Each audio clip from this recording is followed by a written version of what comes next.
Right, you're all set.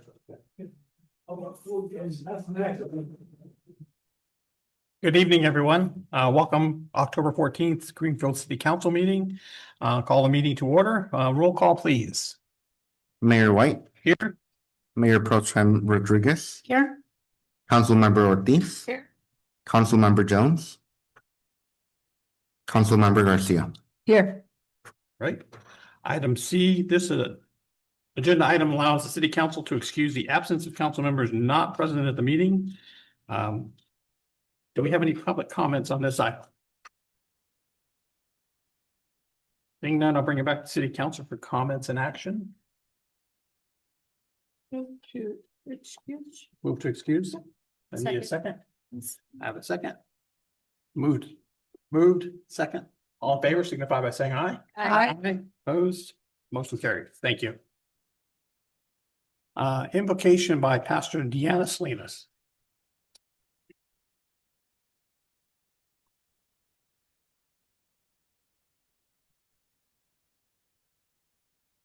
Hello, everyone. Let's pray. Heavenly Father, thank you for every seat that has been filled here today. For each mind and heart that fills the presence of this room, we thank you, Lord. Only you truly know what will be accomplished today. Lord, we thank you for your wisdom and guidance. We thank you for the leadership in serving the community's best interest, for the courage to make difficult decisions and stand for what is right. Lord, we thank you for unity and understanding among the council members. We pray for the blessing of this city. We thank you for your protection over us today. In Jesus' name I pray. Amen. Please stand for the pledge of allegiance.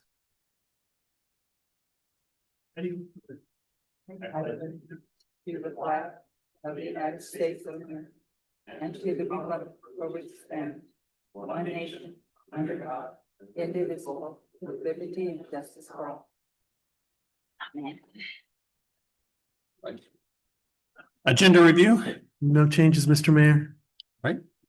We'll move to public comments from the audience regarding items not on the agenda. This portion of the agenda allows an individual the opportunity to address the council on any item not on closed session, consent calendar, public hearings, and city council business.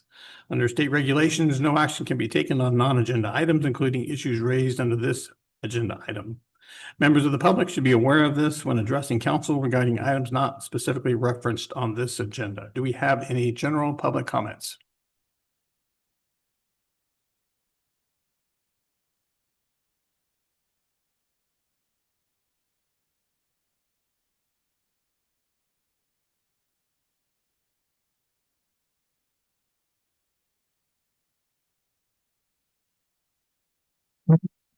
Council.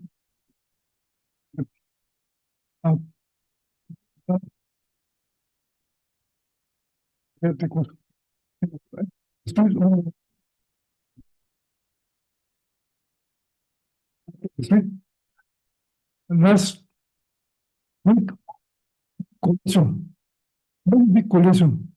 That car make the collision, all day coming a big high speed in the Tejama Way. The Tejama Way right now for me, I consider is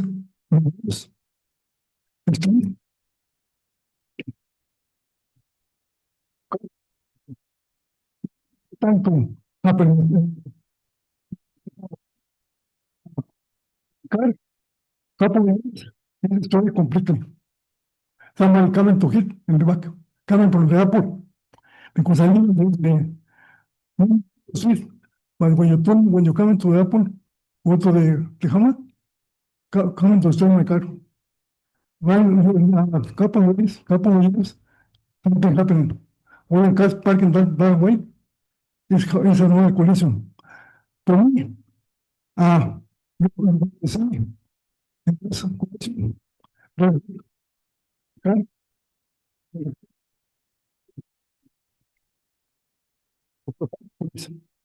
es muy importante the police talking mention.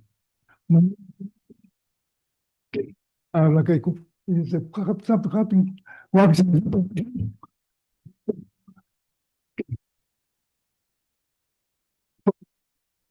Something protect the police because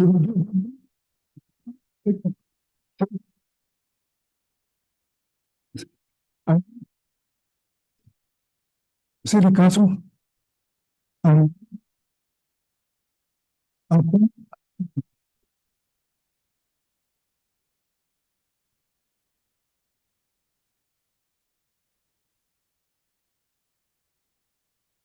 the street because you know it's in the how high speed only in this street when they come up to the airport. I want to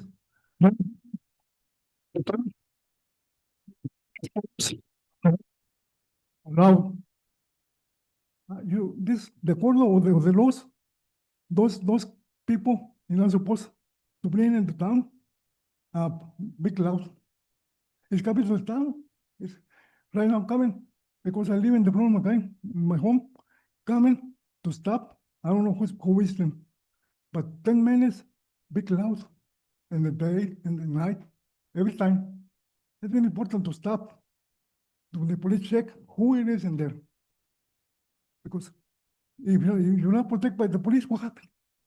What happened this time? Okay. Everybody do what they want. This is why I care for the police. You gotta put police. Check, Thank you. Thank especially you, Jose. to come away. Thank you. Thank you for your comments. Do we have anyone else?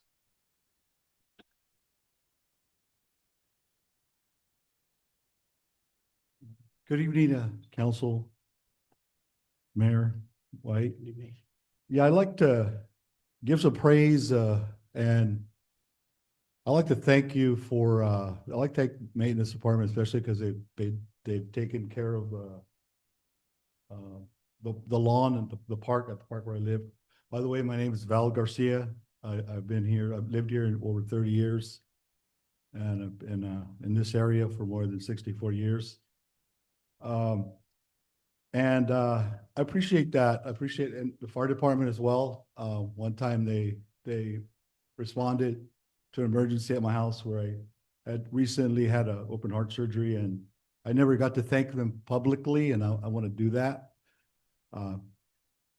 They came and they picked me off the ground at my house in the middle of the night, and so I'm really grateful. You have to really go through that to understand how my wife felt at that time. I really, I just want to say a few things really quick. I'm hoping that there is a plan in place to where our rates I'm sure that they will go up, but that there's a plan where they'll go down, because I know since I've lived here for more than 30 years, I've seen it go up from in the 40s all the way up to 200 to about 185. And I'm sure there's a lot of people that are also concerned, since I am retired and I do live in a fixed income.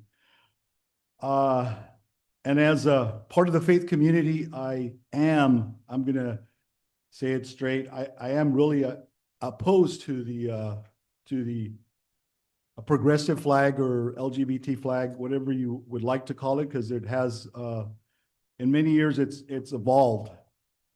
And the reason that I am, because I believe that it isn't necessary, for the fact that the American flag represents everybody. So there's no one that's excluded by flying the American flag and the California public flag that we have. And the reasons that I do, because I believe it's in a sense, it's an expression of kind of like a political and ideological, and to me, it's actually a pagan flag. Doesn't represent the faith community. You may, some people may, yeah, it does, but some of the colors, I'm just going to go over a few, and then I'm going to stop here. But the sun for yellow, do we worship the sun or do we worship God? I mean, why is the yellow in this? But I just want to say that I'm not, I don't want to take this as a, this is my view, this is my, and our faith, and I believe that I speak for the faith of this community. All right. Thank Thank you you. very much. Val. Appreciate it. Any other comments? I do see one hand raised. Laura?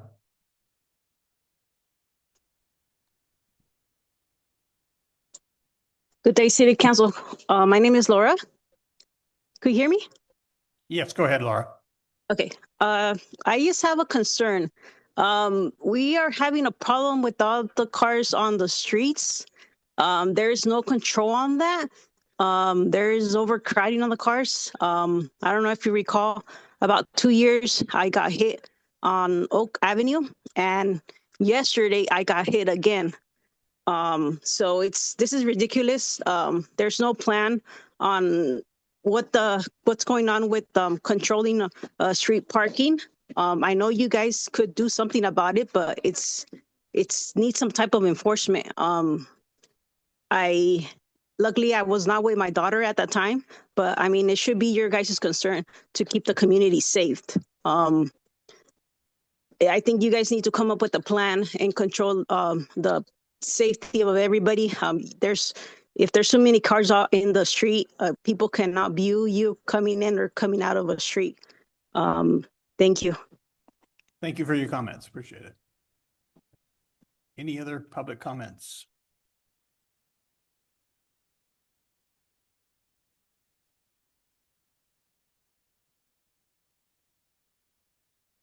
Like City Council, I won't want to bring up what she was just saying about the parking and stuff. It's just getting out of hand. People are parking on the curve where if a person with a handicap had a wheelchair or something, they couldn't go on the curb and go across the street because they're parking on the curb. I know we have an ordinance of 20 feet, but I don't see it any place. I mean, there's other places in this town that they might be, but this one I'm talking about is a critical situation. It's like that every night. People are there's just so many cars that there's really not much you could do. And I would like to see the city paint the 20 feet code that they got, excuse me, the enforcement that they have of 20 feet, because that area, they can park out here across on here if they want to, but they don't want to. They want to park as close as they can.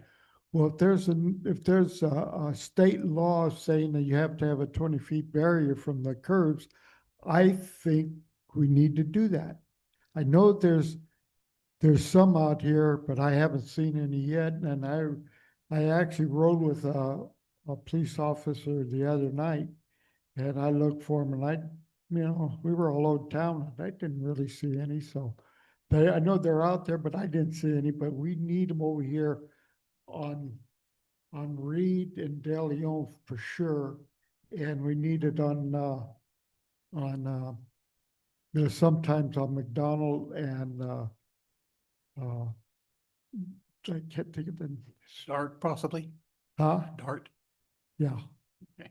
So, okay, thank you. Thank you. Any other public comments? He's coming back. Jose, you only get one turn. Well, I forgot to tell you only, and to come away, you put it up, month, is what I need, Okay, but thank you. thank you.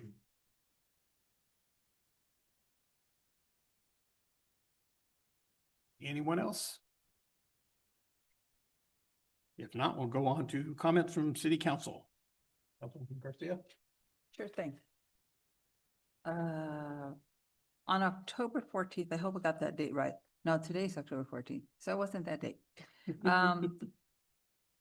We had coffee with the cop and firefighters, and I just want to thank everyone who was there, Starbucks, as well as our fire department and police officers, and how they gave my little 2-year-old grandnephew, he was so excited to be there. He saw the wheel and the fire truck, and he was excited to see everyone in there. But once he got in there, he got really shy.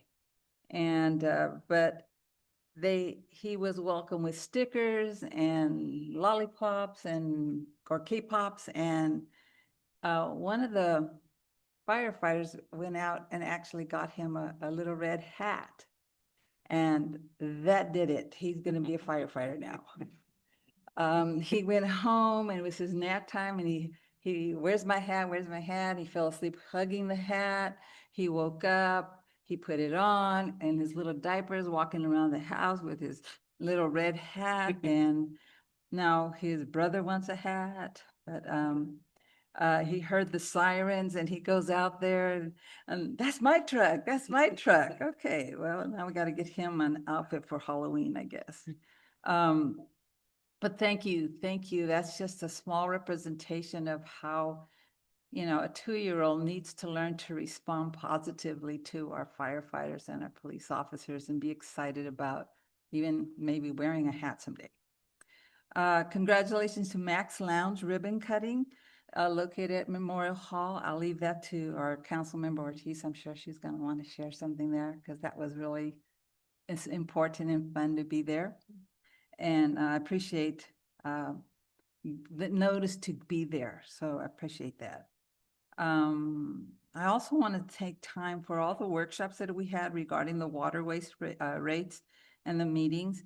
I so appreciate everybody who showed up. It was nice to see a lot of people here, either on screen or online or here present, sharing your thoughts. That's what this is about, taking care of Greenfield and giving you an opportunity to speak to us and meet with us and us be able to respond back. So I really appreciate City Manager Wood for putting those up and making this happen. And I know we may not agree on everything, but we met in an orderly manner. There's enough hate and violence in this world, so I was just happy that it didn't happen here in Greenfield, that we could meet in harmony and peacefully. I got to meet people that I hadn't met before. I appreciate their passion and their values and their concerns. And it just made me feel that together we can take care of our city. And I see Team Greenfield working on finding solutions for the sake of our future generations. And we just added a new grandnephew. My little Evan was born on Monday, which just like, okay, we really have to keep working for our city because the generations are going to keep coming. And I want them to have a beautiful Greenfield. I went to a ribbon cutting ceremony. I know you may not have heard of this name before, but it's called Portola Butler Alternative Education and Pinnacles Coast Valley Site. I bet no one here knows where it is. Anybody know where that is? Where is it? It's at our high school. It's here in Greenfield, and we don't know about that.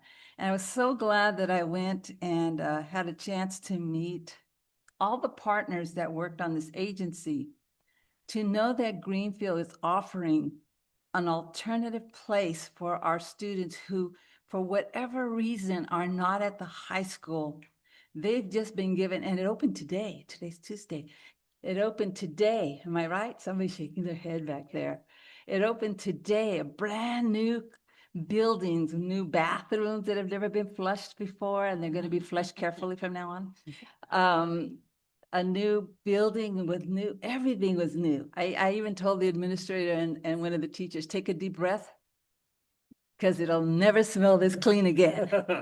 It was so fresh to know that Greenfield, our town, is offering a brand new facility for a group of students who deserve a second chance. And these kids are coming to that alternative education, asking for a second chance to get their high school education. So I was really, really proud of the partnership that we can have there.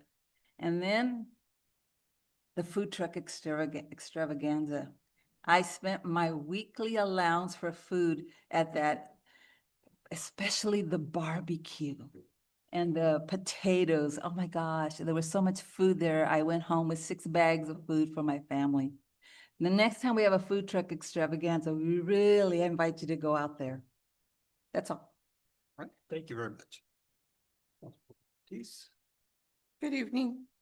So like Council Member Garcia said, we did go to the ribbon cutting for Max Lounge, which was nice to honor the veterans and all the work that they've done there at the hall. If you haven't been over there, you should really go take a look at it.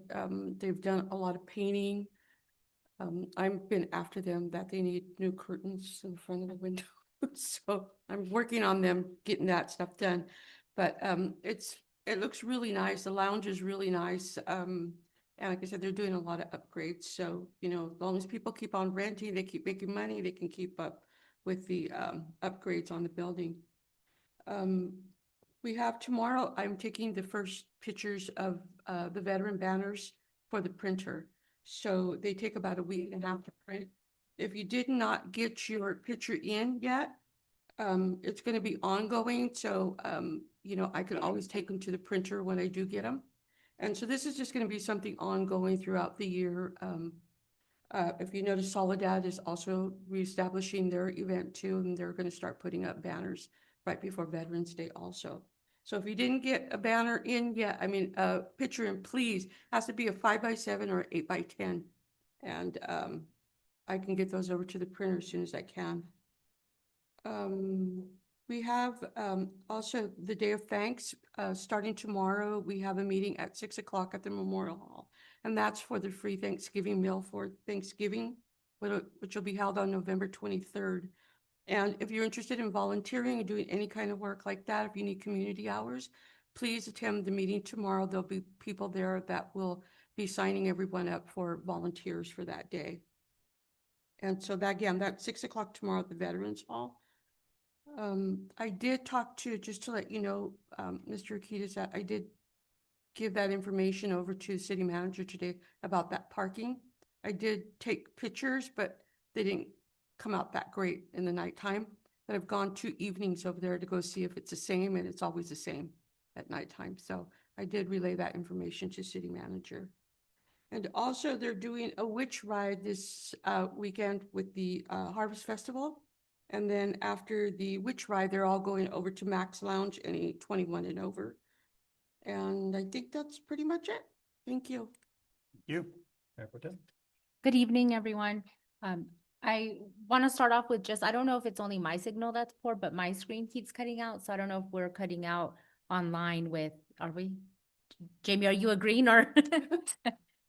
Oh, yeah, it wasn't letting me get online. So just like heads up, we might have some issues, technical issues with the broadcast, like the live broadcast. Okay. Next, I want to echo what Councilmember Garcia said about the Food Truck Fridays events that we're having now. I saw most of everybody that had attended the ceremony we had here on Friday afternoon, then over at the food trucks, and it was great. Besides it being cold, there were a lot of different options.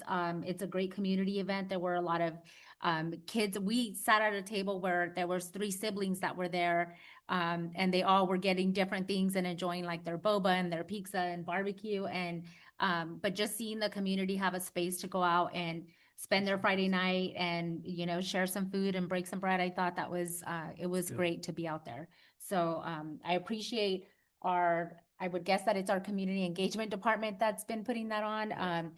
And I think it's a great thing for our community. So I encourage everybody to go out there and try something out next time.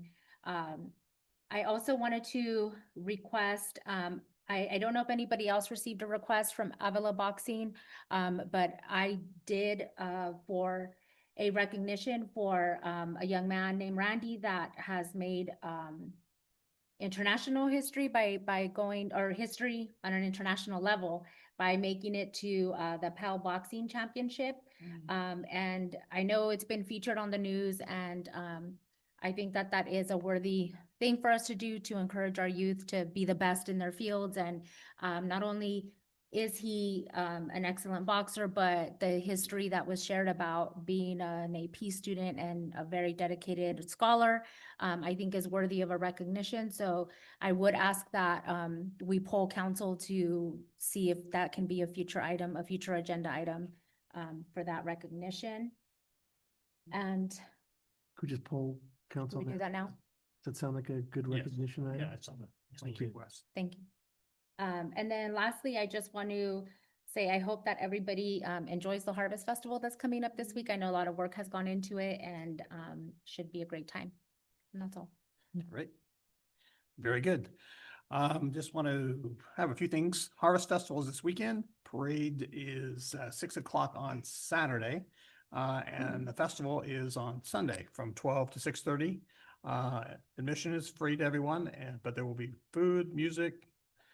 There's a car show, a tractor show, and a lot more. I think we're really trying to focus back on making it a real harvest festival. So, Councilwoman Ortiz and I toured the wastewater treatment plant a few weeks ago.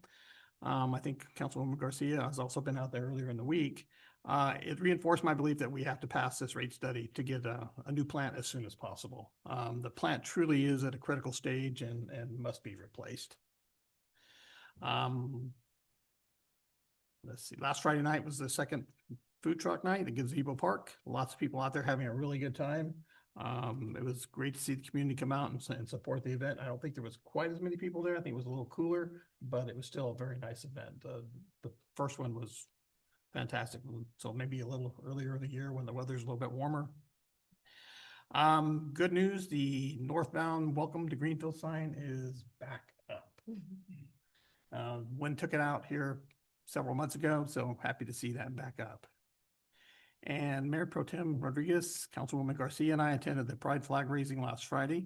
I want to say thank you to all who were in attendance. By raising the Pride flag, it shows we want everyone to know this is the place where all people are welcome and a place where differences are celebrated. So I think that's all I have. Thank you very much.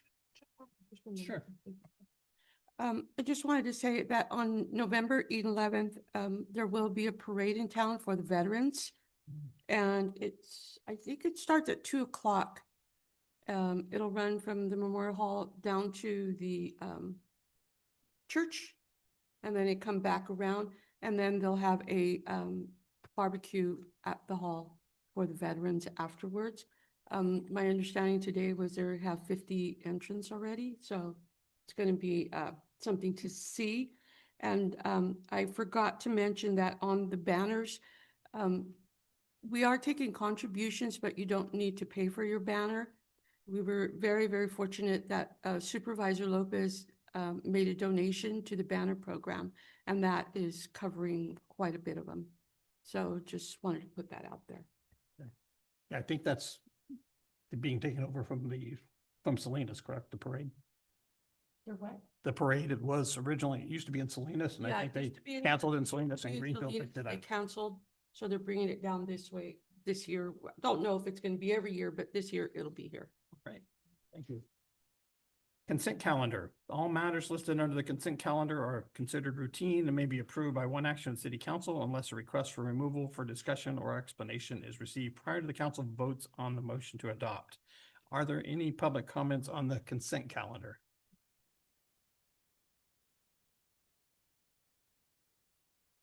Move to approve. I have a motion to approve. Okay.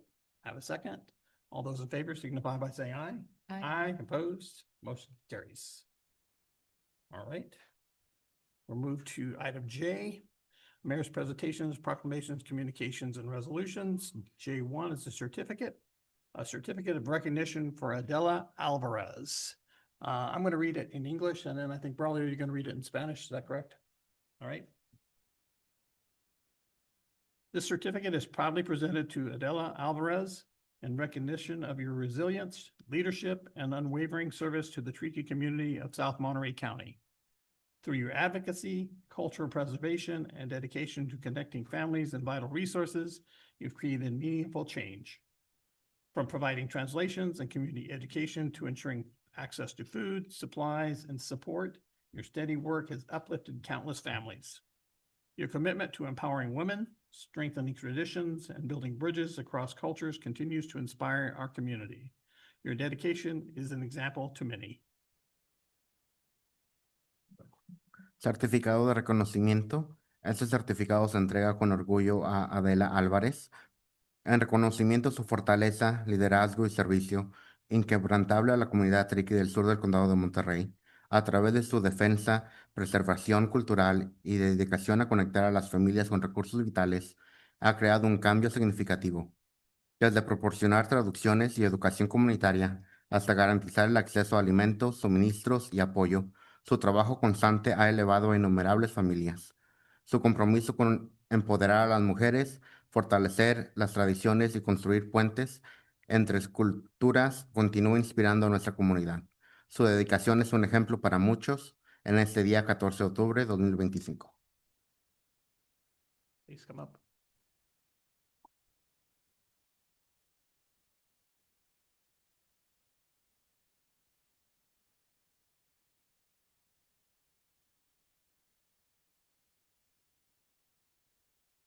Adela, ¿le gustaría decir algunas palabras? Ok, pase.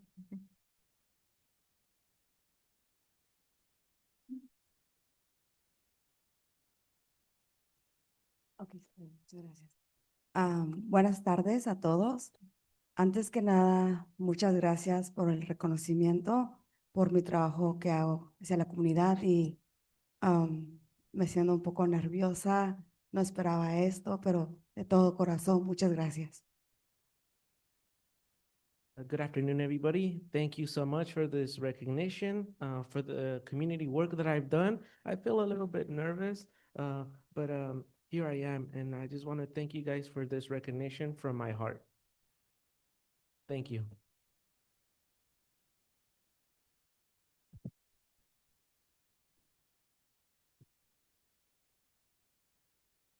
Okay, we'll move to city council business. K1, adopt a resolution of the city council, city of Greenfield approving sewer utility rate study, adopting sewer capacity charges, and directing implementation of the required Proposition 218 process to increase sewer utility rates. Staff report, please.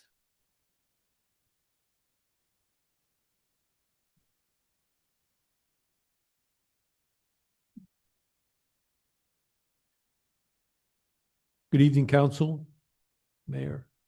I'm Tony Nisich. I'm the project manager for this project. And we're going to go over the staff report, and we have a presentation on the actual rate study with you. This item is an approval of two things. It's the approval of the rate study, which is a document that you've all seen. Looks like this. The final date is the 27th.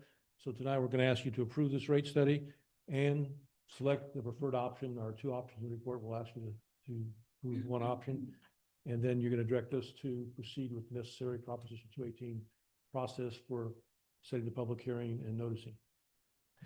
So that being said, the reason we're here necessary anyway is we need to maintain an adequate sewer system.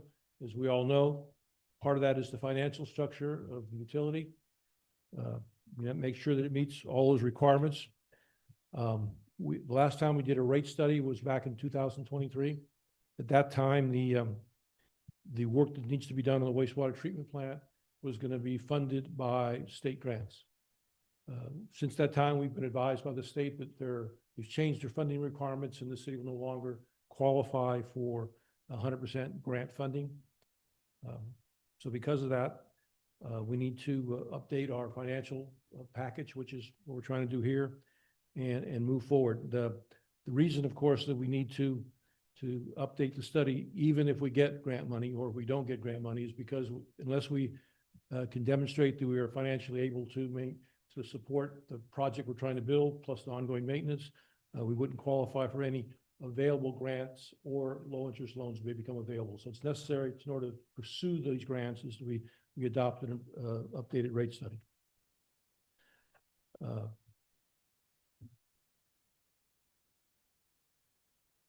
Okay, there's a summary in the report, but I'll let Anthony do that in a minute. The recommendations of the report are to adopt option 2, which we'll talk about, and you'll hear a presentation on, and then also to proceed. And with that, I'll let the consultant, this is Anthony Milaski from RDN. He's also the person who did the rate study in 2023 as well. So he's familiar with the city and the operation of the sewer and water system. So he does this for a living. So he's going to give you his presentation. I believe also in your report was the copy of the presentation. You can follow along. And afterwards, we'll be here to take any questions that you or the public may have. Thank you very much. Welcome. Good evening, Mayor White and the rest of the city council. I think I recognize a couple faces from the last time I was here. I'm sorry to have to come again so soon. It's like bad news twice in this 5-year cycle, but we do believe that these adjustments are necessary. I want to first thank city staff for getting us the data that was needed to complete this study and also giving us the direction in order to complete this and make sure that we have everything right. And we're speaking with the city residents. This will have a significant impact on city residents. So we want you to be fully informed of all of the decisions we made, all of the data that we used, and how we got the results that we're at today. So I do have a presentation. I'm not sure if it's up. Oh, it is up. Okay, great. And so if there are any questions, feel free to interrupt at any time to ask a question if there's specifics about some of the information I'm providing. Or at the end of the rate study section, I will also ask for questions because there are two different parts of this, as Tony mentioned. There's the rates, which immediately impact your customers on their day-to-day, but also the capacity fees, which are designed to collect additional revenue from new customers so we can reduce the impacts on current customers of any new development.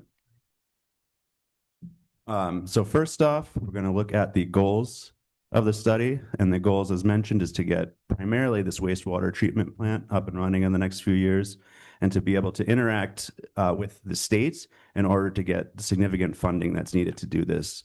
The city cannot complete this project on its own, so we need to make sure that we have a dialogue with the state, and this financial plan is the first part of that dialogue with the state. Next, we're going to look at the proposed sewer rates and charges and those impacts on the customers. And we do have a comparison with some of the other local cities in the area. So we'll be able to see how your rates stack up against cities in the area as well. And then we're going to go through again, as I mentioned, those capacity charges. So the most recent master plan that was provided to us as the data identified a need for a new wastewater treatment plant.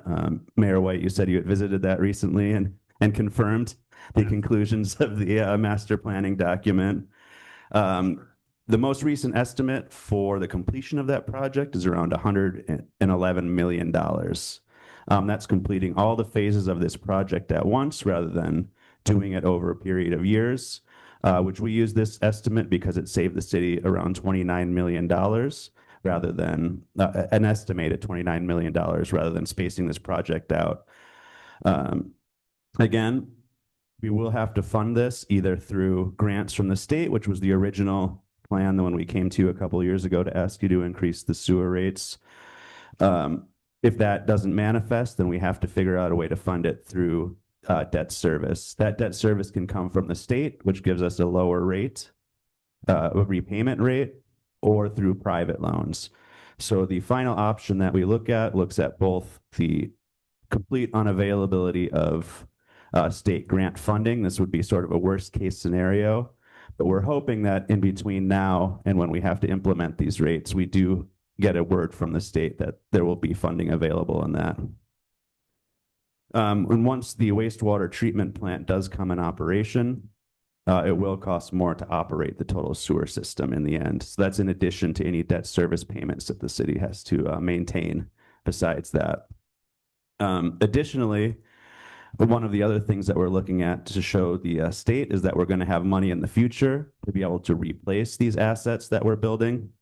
So that requires reserve funds. The reserves would be to have sufficient revenue when something breaks down that we can fix it, rather than having to, again, sort of beg for money with our hand open and then whether they give it to us or not, or we're in another situation where we're at now. So this financial plan is really looking at building sufficient reserves so that we can maintain the system, as well as building this new wastewater treatment plant.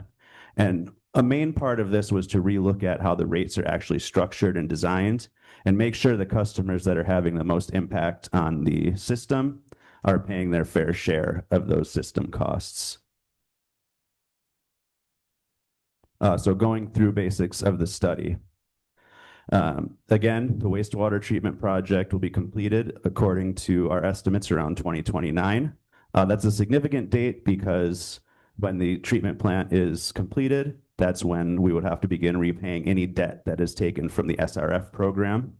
So that would give us a few years while we build this to save up to begin paying that debt. But it is important to see that that's coming in the near future if that's SRF debt.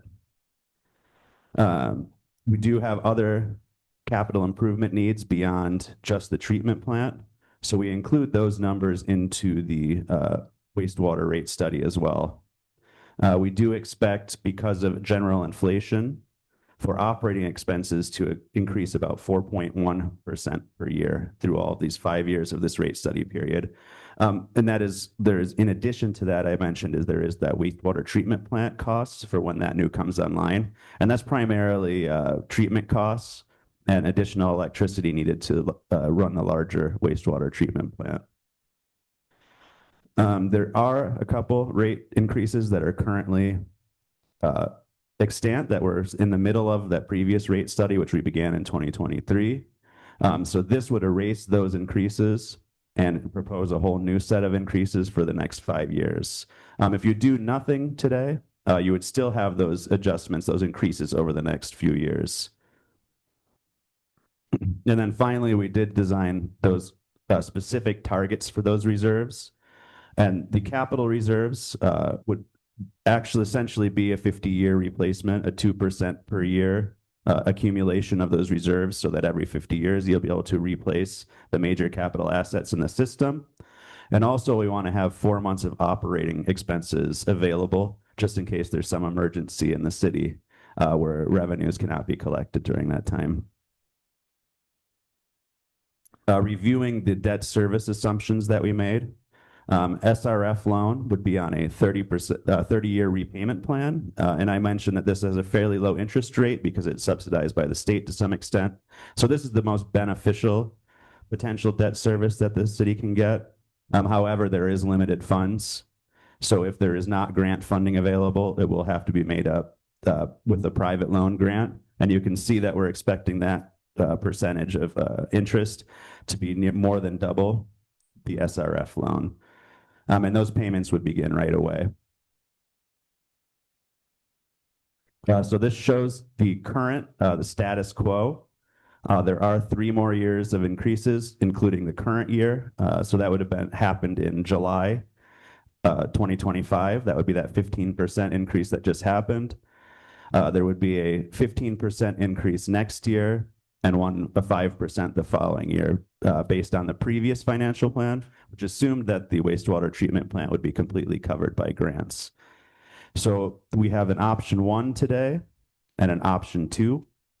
The option 1 has the least impact on customers because that would have $75 million in grant funding from the state. That's the best case scenario for the potential increases. The option 2 does not have any grant funding included at all when we make these projections. In either case, we do want to increase the rates an additional 65% this year to get level with the financial projection that we have, and then need to begin repaying debt service payments and build up the reserves. So each of these impacts will have the same, each of the proposed options will have the same impact the first year. The reason that we are asking you to take option 2 today is because we don't know if that grant funding is going to be available. We want to make sure that there are sufficient funds to complete this wastewater treatment plant. Additionally, if you adopt option 2 under Proposition 218, and you do get grant funding, you can reduce those increases in future years without taking any other action. You just cannot go above. So if you adopt option 1, you will not be able to increase those if that grant funding doesn't materialize. So here are the current sewer rates. And just a description of how these rates were designed. Each account receives a monthly bill. That monthly bill for a residential account would be one of the top $5.14 currently. And then you would add ERU, which is an equivalent residential unit of $58.22. So it would be $63.36 for a current bill for a single family residential customer. For other different types of customers, you would add more of those ERU numbers to the bill. So if there's additional equivalents, and that basically all customers pay essentially the same rates. The proposed rates that we're looking at actually include a variable charge, which is based on water use. The reason we wanted to include water use as a factor of the sewer rates is because the more sewer that's flowing, basically the more water that's being used by a customer is equivalent to some extent to the amount of sewer that they're producing. So customers who have a lot of indoor water use essentially are pumping a lot more sewer and are getting a lot more benefit from the sewer system than customers who are using far less of that water and thus making far less of the sewer. We wanted to make sure that we were not collecting extra revenues from customers who are not generating sewer. So we looked at single-family residential sewer flows and wanted to cap that use to ensure that we weren't billing single-family residential customers for water use that was actually being sprayed onto the lawn or for irrigation or something that wasn't actually generating sewer flow. So you can see in the proposed rates that we cap the variable charge for residential customers at 5,000 gallons per month. And those would be billed in the 1,000 gallon increments, the same way that the water rates are billed.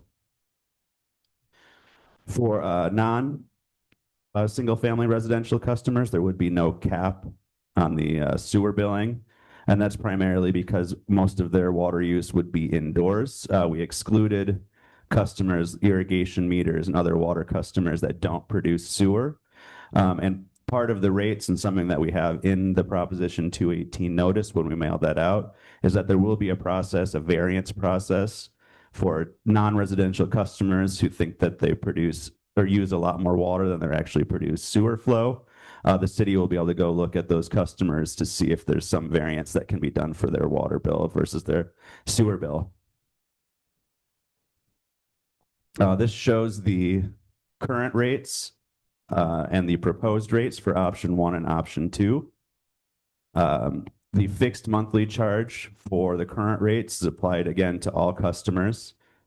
In the proposed rates, only the fixed charge would be an automatic charge to all customers.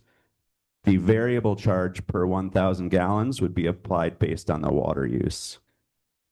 And then each of those options include those annual increases into the future years.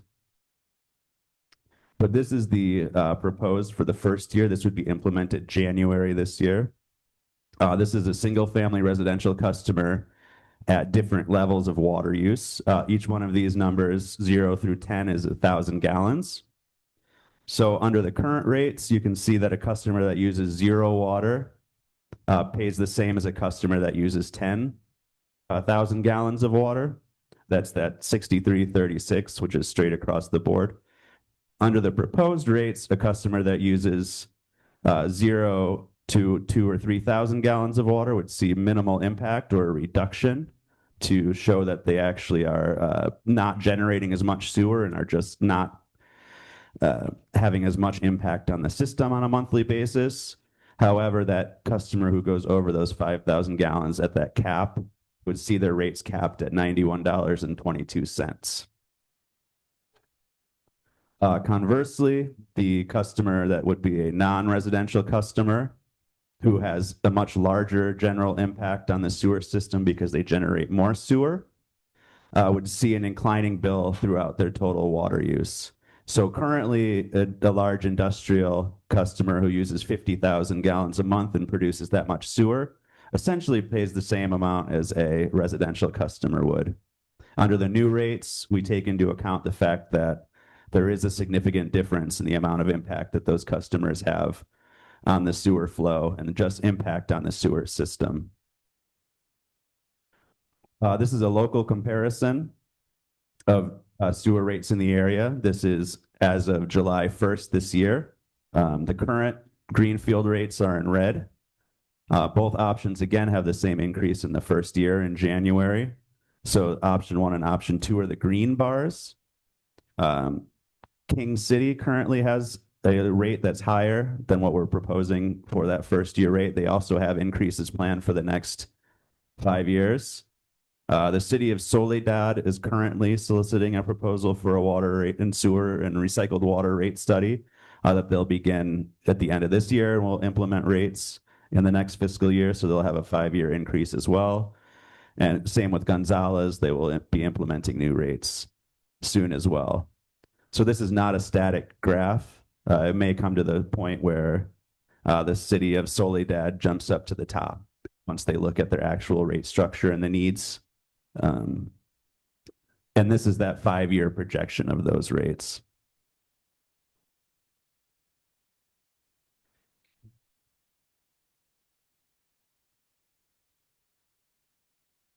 That was kind of the end of the water rate portion of this. Were there any questions about the specifics of how the sewer rates, I'm sorry, the sewer rates were calculated, or what specifics about the wastewater treatment plant that I believe Tony could answer? I did have one quick question. The rates that you're showing here for the other cities do not include the increases that are coming down the line. Is that correct? Some of them do for the programmed increases, yes. But like you mentioned Soledad and No, they would not, because they have not completed their rate studies yet. So we don't know what their increases are going to be. okay. I have a question, and you can always tell me this is not the place. Sure. On the private loan interest rate, is that a fixed rate for 30-some years, or is that adjustable? I believe it's intended to be fixed rate. Okay. And then my other question, on option 2, I understand, worst case scenario, so these are the rates. But if we went with option 2 and then it turns out we do get some grants in there, you said something about the rates. I guess my question is, if we do get grants, can we lower those rates, or they have in year Yes. 2, 3, 4, and 5, or do we have to wait till those 5 years? So we can, if we get grants, we can start lowering the rates as Immediately. So the only thing that Proposition 218 does is give you a maximum that you can increase those rates. If you get the projected amount of grants, which we said was 75 million in option 1, you immediately know that option 1 financial plan would work. So you could lower the projected rates to that lower rate starting in year 2. If it's a different amount, you may want to review the financial situation and see what you should lower those rates to in the end. But there's nothing that you do not need to have another Proposition 218 hearing. You don't need to send anything out. You can just lower them at that point. And I guess my third question on those grants, even if we don't get any, is it possible that we can continue to possibly have grants available as if the state makes them available? Can we apply for more grants even though we have loans? I believe we can, yes. Yeah, there's grant programs that come on, on a regular basis, but as you know, they're very competitive, and we certainly, I'm sure the city would certainly want to do that as it has now. Whatever's available. I mean, we identified some additional grants that may come because of some other programs, and we're looking at those, but they can come at any time. But it's still, well, it's competitive. So yes, the answer is we'll always keep looking. And our thought about, we really hope, and I think City Manager Wood has mentioned several times, we're kind of hoping, we've kind of framed the best case scenario, the worst case scenario. We're hoping that somewhere in between we'll get some of that money. In that case, I would see that we could say, now that we know we're going to get some grant funds, we could then relook at the expectation, the rate structure that's out, as Anthony mentioned, year 2 through 5. I would think that would happen in my mind when we got the grant from the state. We would have a funding agreement that would come to the council, would say, council, here's the funding agreement the state is offering these terms. And at that point in time, we could say to you, In addition to that, we'd like to recommend that the rates now be set, this new rate based on this funding in years 2 through 5. So we won't know that until we see it, but there's a point in the process where you'll get to look at that and the community will get to see that we're doing that. And I think that's something we promised in the discussion, and I think we certainly are capable and will do that. Thank you. I just know that it's come up several times about could we see a reduction? Of course, we understand there's the cost of living and everything always goes up. But if at all possible, we will do our best to lower the rates as soon as we can, if possible. Yeah, and if I could add one more thing, because they both mentioned it and it's worth repeating again. Yes. Those, if in case that happens, we don't know if we're getting the grants yet. We approve option 2, which says we don't get any grants, but then we do, and then we change the rates. Those would be for years 2 through 5. Year 1 is going to stay the same. Correct. Because we need the cash to run the plan. Good. Thank you. Okay.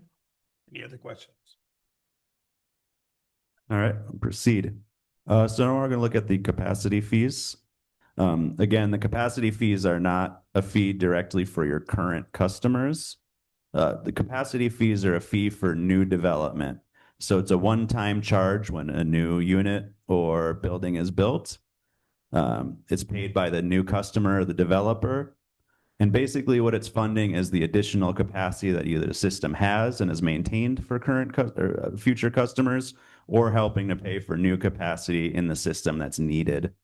We want to make sure that there's equity between what the current customers have paid for and new customers that are coming in. So what we use during this study is what we call a hybrid approach. The hybrid approach looks at the current value of the system that current customers have paid for and have maintained over the years. We ask new customers to buy in at the same level as what current customers are currently in the system for. And then we're asking future customers to pay for the additional capacity for their growth, which takes the burden off those additional CIPs from current customers. So the city currently has fees. The fees are for different multi-family units or commercial, or for single-family residential customers. The residential base is a dwelling unit, so each dwelling unit of those types of customers would incur the fee that's shown there. $3,500 is the base fee for a single-family residential customer. Currently, commercial, industrial, and public development incurs a fee of $99.60 per fixture unit. And a fixture unit is essentially a way to judge how much available capacity is used by larger than single-family residential units. Part of the capacity fee study is to look at growth, and we project growth based on the city's master plan. We want to know what the growth looks like in a 45-year or a 20-year period, so we can ensure that we're collecting the correct amount of future capacity needs from build-up customers. The fee calculation then uses those two parts, as I mentioned. So we identified the current system value of $10 million. We divide that by the current number of customers to get a value, a buy-in value for each customer equivalent of $2,324. We reviewed the master plan capital needs, and the total cost of the capital for growth-related capital improvements is $9 million as an estimate. We divide that again by the projected amount of future equivalents to get the incremental fee, which is added to the buy-in fee, and that's $4,962. We recommend a capacity fee of $7,286 for each equivalent residential unit, in this case, or standard residential unit. And we did define the standard residential unit again by 5,000 gallons per month was the average. So 60,000 gallons of sewer flow projected per year would equal one standard residential unit. So customers who aren't under the standard residential unit would be evaluated when they join the system to see how much relative sewer flow they would produce compared to one of those units. And then their fee would just be multiplied by that ratio. So for example, if a large industrial comes online and it's estimated to produce 600,000 gallons of sewer flow per year, we would just multiply that by 10, yes, to get the fee for that larger development. So for a standard residential development, that fee goes up approximately $3,712 when they join the system. And again, this is not a fee for current customers. This fee is for future customers so that they can offset the cost of building capital for their needs. So I guess any questions on the capacity fee part of that? So essentially, you're doubling the capacity fees. Essentially, For new customers. new customers, right? New For single new families. customers, people out there, new customers.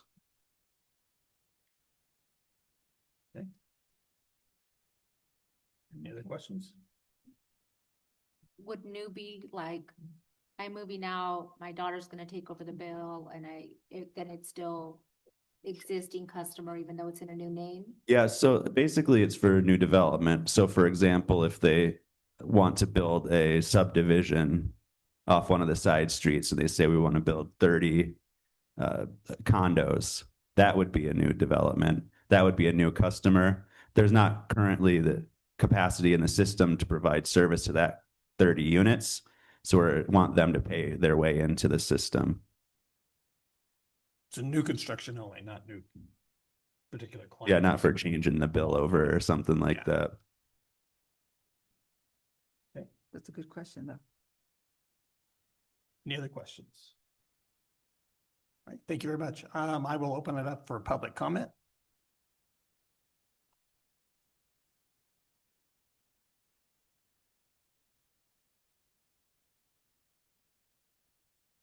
Seeing none, I'll bring it back to council. I know we've had several meetings on this, on the subject. Just want to say we must pass this rate study in order to be eligible for the $75 million. That's what it comes down to, really.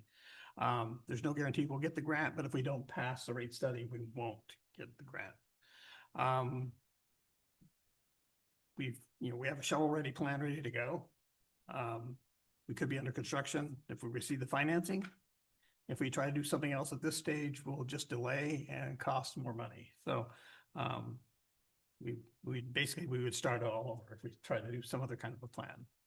Our plant is old and outdated. We're in urgent need of a new plant. The plant we have now is 50 to 75 years old, and a new plant is not a want. It's an urgent need. If we want our town to grow and prosper, we need a new plant. So, any other comments or? I have a couple of comments, just things that residents have brought up in our meetings about, and I apologize if this was covered in the meeting that I missed last week, the last one, but there's been a lot of inquiry about the possibility of subsidizing rates for seniors or people on fixed incomes. And I guess I just want to check in, like, are we researching that at this point? Are we exploring options to be able to do that? Because we did mention like that would be something that we would be looking into. I think generally Prop 218 doesn't allow for reduced rates for one customer if it means that another customer is subsidizing that rate. So there are ways to creatively offer discounts to certain populations, but the money that is used to subsidize that rate has to come from somewhere other than sewer rate. So that's just kind of the legal framework. And so if in fact we were to do something like that, the money would probably be coming from, council would have to approve it coming from some other program funded by the general fund. Okay. And I believe at the last meeting, the idea is to see what other cities, like I think the city of Salinas is in a similar situation. And I think I heard them say they're going to look into how can we help those certain populations. And I think that will behoove us to see what they're doing and learn from that. Yes, we've already reached out to them and I'm in contact with the person that's in charge of that. We are so smart. Got the best people.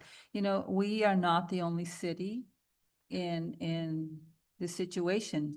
There is poop all over the place and it's increasing. That's just the true story. And thank you for the numbers that you showed on that graph, that right now, well, it's gonna look like, oh, we're charging a lot compared to everybody else, but everybody else is behind our pace. We are ahead of the game. As I should say we're ahead of them, but we are winning. I'm just saying because we're Greenfield. We are at a different place or phase of looking at our water waste plant than they are. So we already know numbers and what our rates could look like. They are just beginning. And we have learned that the longer we wait, the more expensive it gets to do the same thing 10 years later. Great. Another question, were we able to provide letters or a template for sending letters to our state reps? Like we had said in meeting 2 that we would have for meeting 3?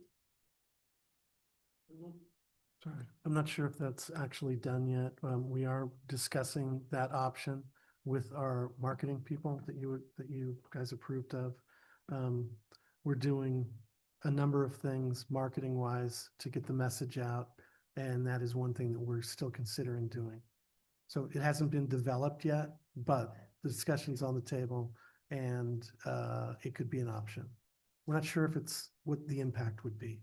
So we're talking to the people at the state agencies as to what their thoughts are.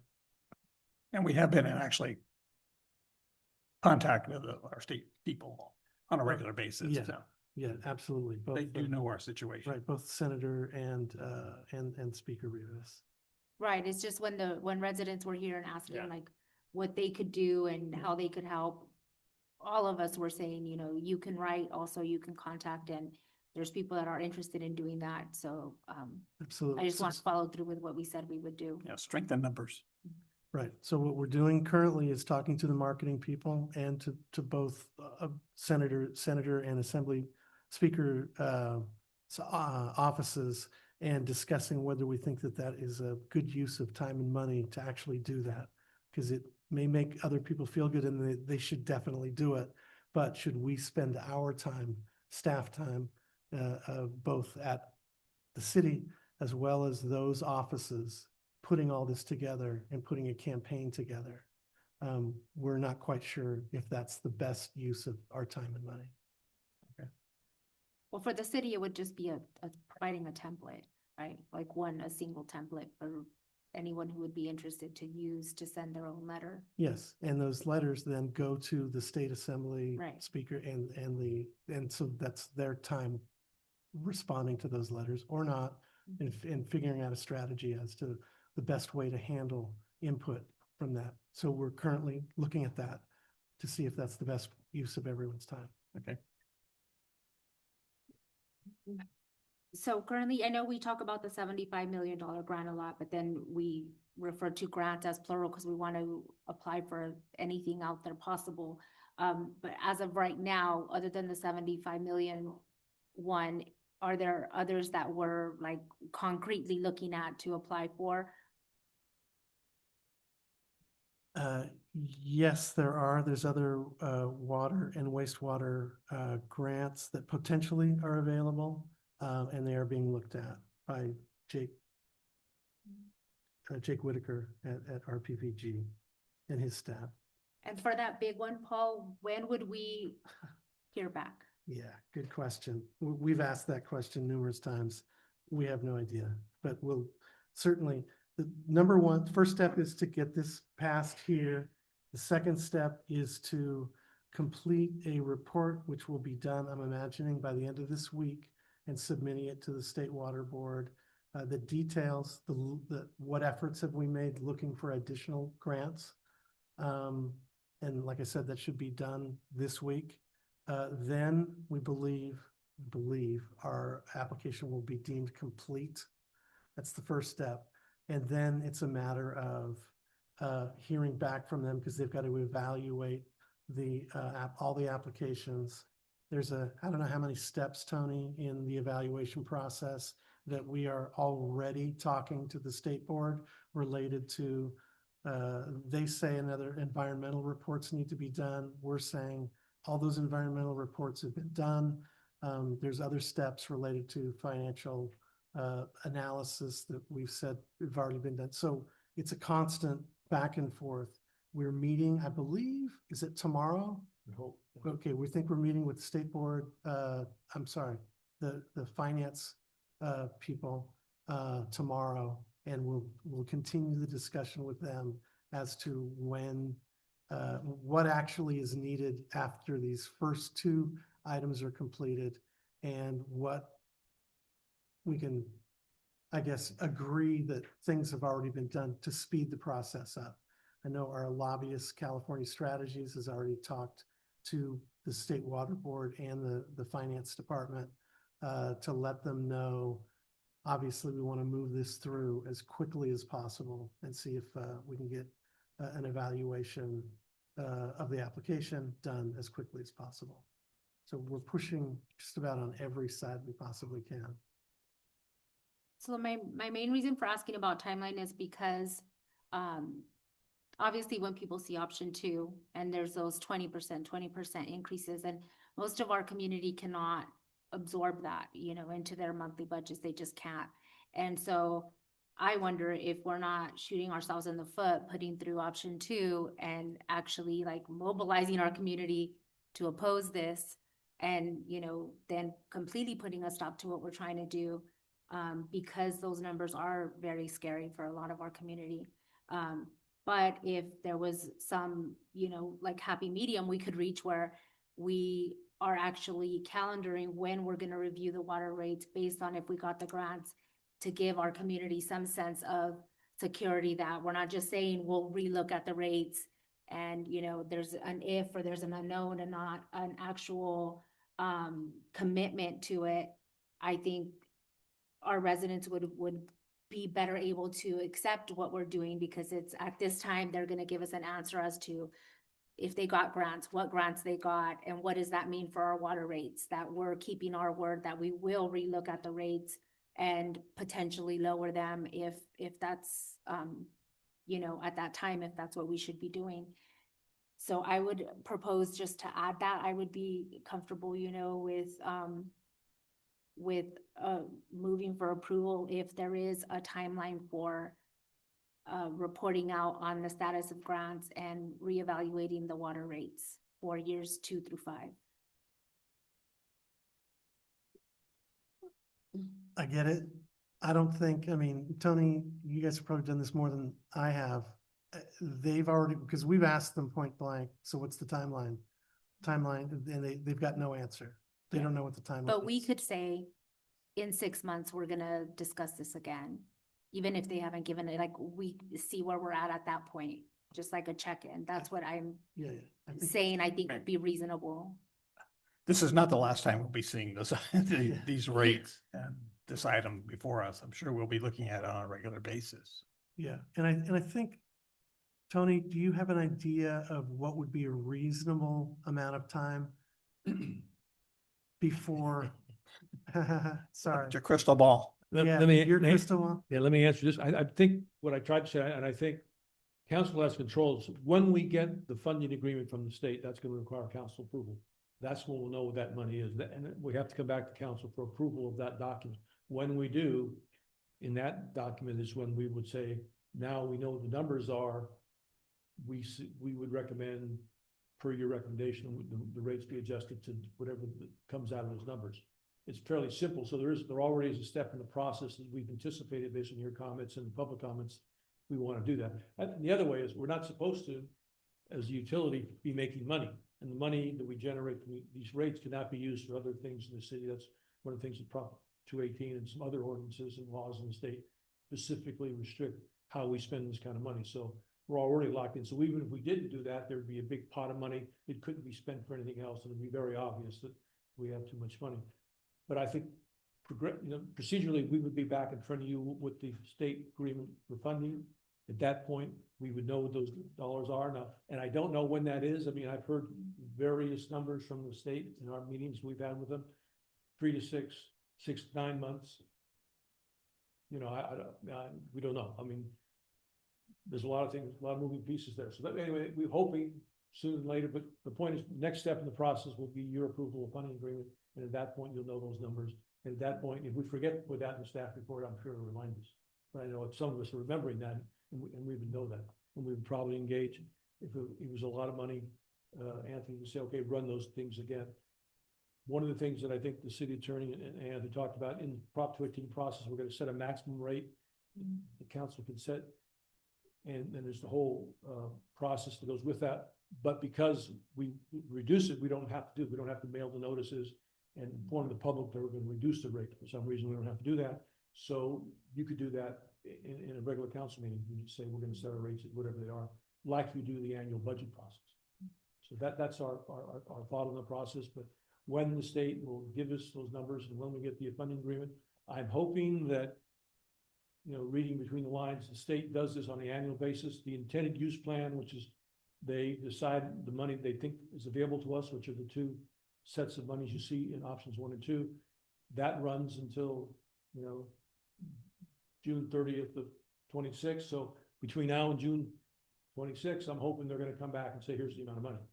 Because if they don't do that, then we probably have to look at their fiscal year funding for the following year. So I'm hoping that realistically, we will get the numbers before then, and we'll be back in front of the council in about 6 months with a funding agreement for you to approve. And if we don't, well, then we'll do whatever we have to do at that point. But I think the mayor is very clear, and he makes a very good point when he says that we're not increasing the rates because, you know, we think it's a good idea. We're increasing the rates because we absolutely have to in order to apply for any grant funding that's available. The component of the 4 components we need for the grant application, one of them is called the fiscal sustainability plan, which basically says, if we give you this money, can you guys afford to pay it? It's very similar to the way if we got a mortgage loan, they want to know not just can you afford the mortgage, but what about your other expenses? Can you afford your car? Can you afford food? Can you afford all the other things you need to afford? It's very similar in the financial application package we've submitted. We've had to fill out that form in detail, talk about all the expenses, which include the ongoing capital, administrative costs, et cetera, in addition to the debt service for the new plan. All that has to be in there. They look at that, you see if it's reasonable, and then we believe it is because we filled it out. But if they say that, then we're good. They'll approve our application. Then it goes to the administrative part of the board and says, okay, how's our funding look? Can we do what we said? There's this much money available, but they'd have to distribute it to the other communities that have similar applications, and that's when we'll know what the money is. And that's what, you know, manifests itself in the financial approval, financial document, the loan grant, and then you get a chance to approve that. And then we'll get a chance to decide, you know, how much we should use the rate. I think the good news in one way, or bad news when I look at this, we know that the year 1 rates need to be increased just to pay for what we're doing now because of all the unscheduled maintenance that's happened over the last year or two. It's complete those costs, plus a substantial amount of money that went into completing that application, which meant we had to do the master planning. We had to pay about $5 million to design the plan, plus we did another $500,000, $600,000 for environmental review and some other costs that are already expended by the city that we hope to get reimbursed for these grants or loans, and then we can move forward. So, but in the first year, we're kind of cash flows will be an issue for us. So. Thank you. Question. Yeah, thank you for taking the time to answer that and go into detail. I know we've covered a lot of this already, but not everybody tunes into every meeting. And because this is a decision that is going to impact our entire community, I think it's important for people to have multiple opportunities to hear the rationale for why, you know, we're making this difficult decision. So thank you. That's my only other question. Should we read the motion from the? No, it's not required. You're Okay. this time. I want to Approve. Move to approve. Second. What, I do Oh. think you need to choose an option. Oh, we Right, have to Tony, choose an is that option. right? They need to choose one of the two options, yeah. So you do need to be a little more specific.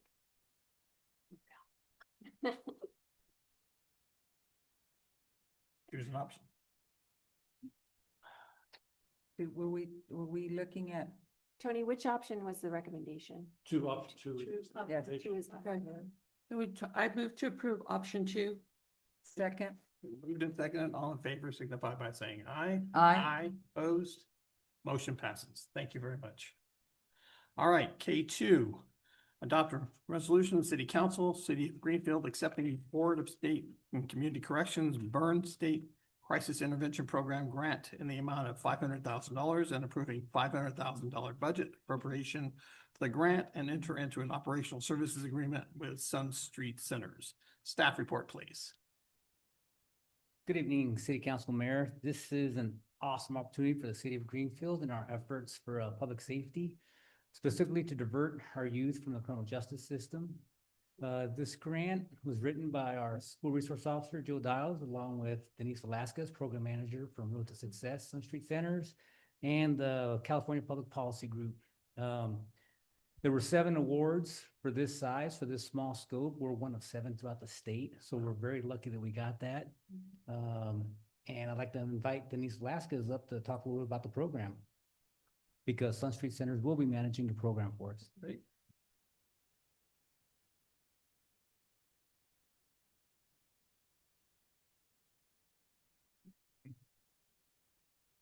Hi, good evening, Mayor White, Mr. Wood, and to the rest of the council that I haven't had the privilege of meeting. My name is Denise Velasquez, and I am the program manager for the Road to Success program at Sun Street Centers. I'm here to support the police department and the city in hopes that this grant will be approved by the council. It covers 2 years. Sun Street Centers has had a long-standing collaboration with the city, and we look forward to continuing that relationship. This particular grant will allow us to bring in 1.5 full-time staff members who will be stationed at Greenfield High School. We will be able to continue to serve those identified students who are struggling with substance abuse and unlawful behaviors, both through our prevention and our intervention services.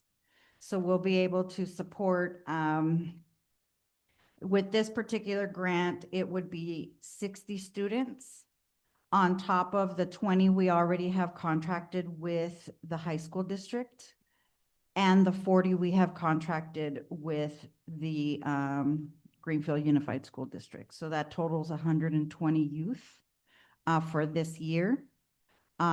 If we're able to pass and approve this particular SCIP grant.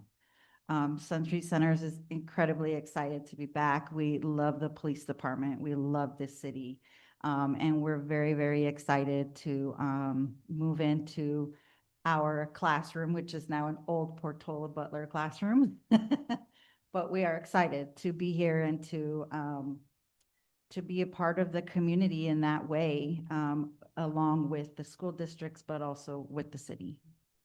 And we have our diversion program is a 4 to 6 month program that serves at-risk youth.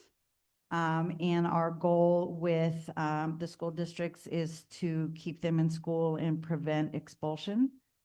With law enforcement referrals, our goal is to help them clear their citation so that we can get a recommendation from the police department to send to the court and have that offense not eliminated. Thank you, expunged or removed from their record so that they can have a second chance. And then also, we also work closely with the probation department. And the idea there is to educate the youth and support them in learning the skills that they need to not return to the juvenile justice system. So our overall goal is to reduce recidivism. And the idea with those 3 different pillars is to really just meet them where they're at and to be able to support them with the services and the education that they need at whatever point they are on that spectrum. So we are excited, and I am always available to answer any questions from anyone on the council. I can leave my business card, or feel free, I can email you all and let you know how to get a hold of me if you already don't. But we are incredibly excited. Great. Thank you very much. Okay, thank you. Are there any public comments on this item?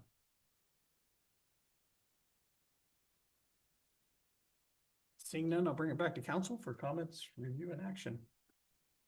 Any questions? Well, I'm wearing my pro partnership with our schools. I'm hoping to find more elementary schools and middle school gear to wear. I'm just really excited with the partnerships that we're finding, and so excited about everything that we're doing to help that population of kids. They all need it. We all need for everything, but thank you.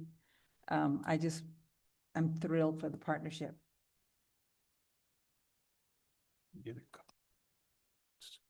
Chief, Go ahead. Chief Mixer, I heard Officer Dials, but there was another officer that contributed to writing the grant as well. No, it was Officer Dials, Denise Velasquez, and the Public Policy Group, our grant writing firm. Oh, I just wanted to give kudos to, and like, thanks to those that took the initiative to do that, because it is really needed.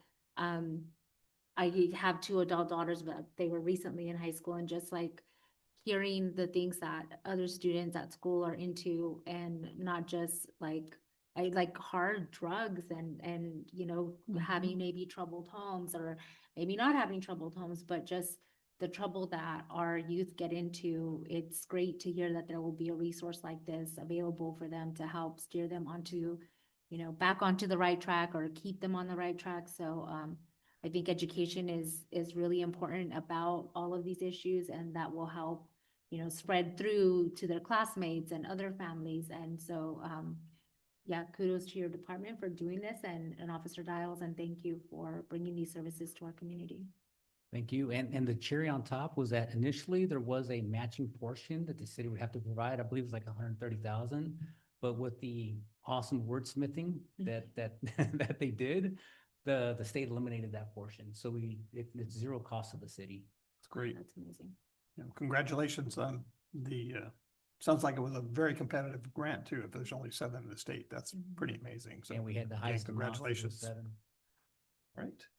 Any other questions or comments? Not, I'll entertain a motion. Move to adopt. I need a second. Second. Been moved in second. All in favor signify by saying aye. Aye. Aye. Opposed? Motion passes. Congratulations. Congratulations. You're welcome. Move to K3, a resolution of the City Council, City of Greenfield, authorizing a subdivision improvement agreement with Poppy RE LLC, the owners of the 802 El Camino Reals commercial development, for public improvements necessary to facilitate acceptance of street and landscape easements. Staff report, please. Good evening, Mayor White and Council.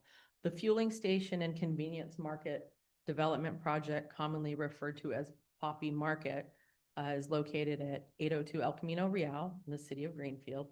The developer is working cooperatively with the city to complete and record a final map, which includes public improvements.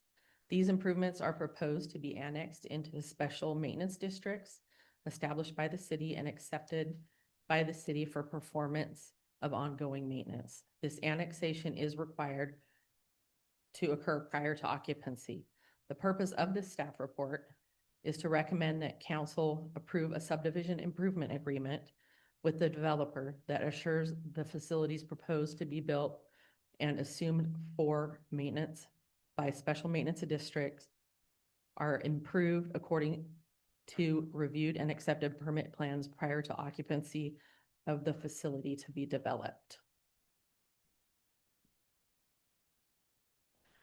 As far as budget and financial impact, currently there's no budget or financial impacts as a part of this approval of the proposed agreement. Costs and fees are being borne by the developer, and Myself, the Public Works Director, and the City Engineer recommend City Council approve the proposed subdivision improvement agreement. I will go ahead and open up for public comments. Seeing none, I'll bring it back to council. Comments, review, and action. My only question, have they pulled their permits yet, or what's the status on that? Does anybody? I do not know. That would be a, Paul, do you know that one? I do not know. Okay. Be great if they had. So, all right, any other questions? Not, I'll entertain a motion on K3. Move to approve. I need a second. Second. Then moved and seconded. All in favor signify by saying aye. Aye. Opposed? Motion passes. City Attorney report. I have nothing to report. City Manager report. I have nothing to report. Right. I will adjourn the meeting. Thank you very much for coming tonight.